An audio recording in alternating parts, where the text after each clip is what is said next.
Hey everyone, Attorney Nathan Sweet here, Catholic American. Just some real quick thoughts on the Iranian War situation from I think a different perspective than you probably hear a lot on the news. You know, the first cost that the Trump administration is estimating that they'll need in a continuing resolution is about $50 billion. $50 billion as a continuing resolution, spending resolution.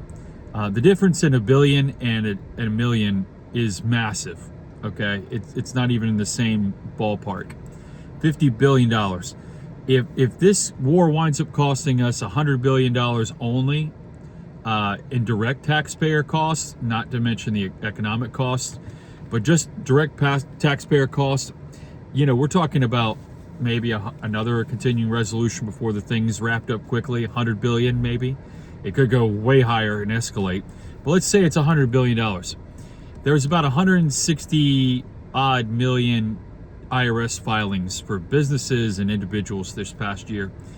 And that breaks down $100 billion to about $600 per filing, roughly. So if you're like me and you have a LLC or PLLC and you file personally, that's $1,200 that I would have to shell out to go bomb Iran personally. And then, you know, it's not just a cool Twitter video of awesome work by our armed forces. It brings it home that I'm paying to do this. Well, regardless of what the issue is, whether it's Iran, whether it's Iraq, whether it's Afghanistan, whether it's, you know, any other countries that we've been involved with, Venezuela, on back with any other presidents or any other bailouts that we do, what's the real problem with the system is that we have divorced the spending from the taxpayer.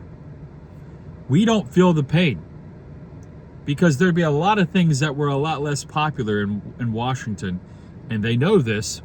If we had to go take our $1,200, our 12 Benjamins, and go give it to the IRS office because of what the decisions our leaders were making, the consequence.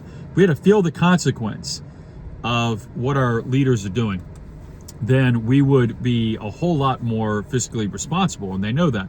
So they silently take it out of our income taxes, and then when that's not enough, and it never is, they start the printing press, and none of us see the invisible taxation that happens to all of us. That's what's going on right now.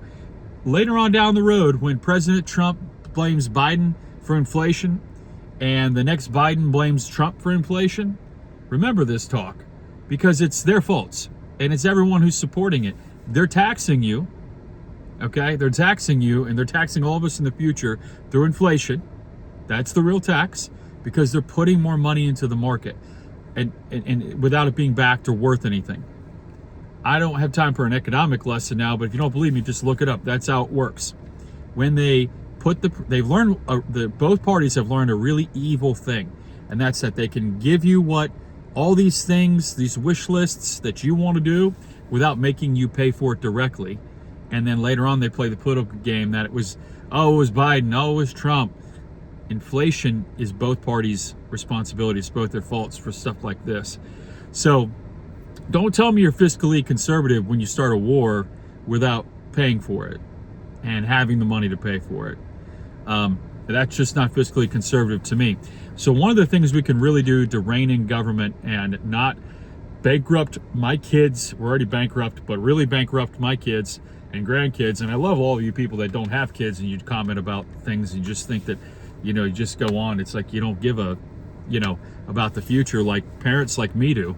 But I don't want to strap my kids and my grandkids with horrible debt. And I'm sorry, that's number one. It comes before Iran, it comes before Israel. My kids and American kids, they come first. That's what this was all supposed to be about with Trump. And so I'm not about starting conflicts without being able to pay for it out of real tax dollars, not pay for it out of taxing our kids in the future that we never intend to pay because of this kind of Ponzi scheme with the Fed that we've got going on.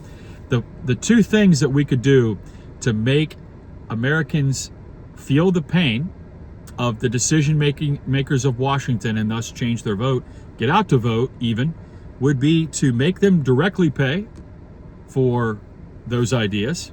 and feel the connection. I'm going to go give you $1,200, 12 Benjamins to go bomb someone that isn't threatening me directly. And it hasn't affected my daily life. You want me to go do that? You're going to have to really sell it instead of hiding it from us. So that's one big thing. And that's not just with bombing other countries. It has to do with all the pork projects the Democrats want to do and save the world with this and that.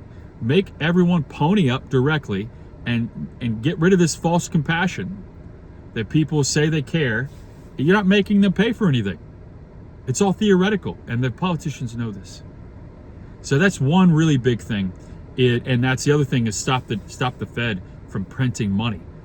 You can't have an empire built on foreign wars like Rome, on deficit spending, on things we can't afford, and overexpanding our country and not putting America first, without the Federal Reserve printing money for our empire. And that's what's going to lead to our downfall. So this is the Catholic American. Remember, you're the king's good servant, but God's first.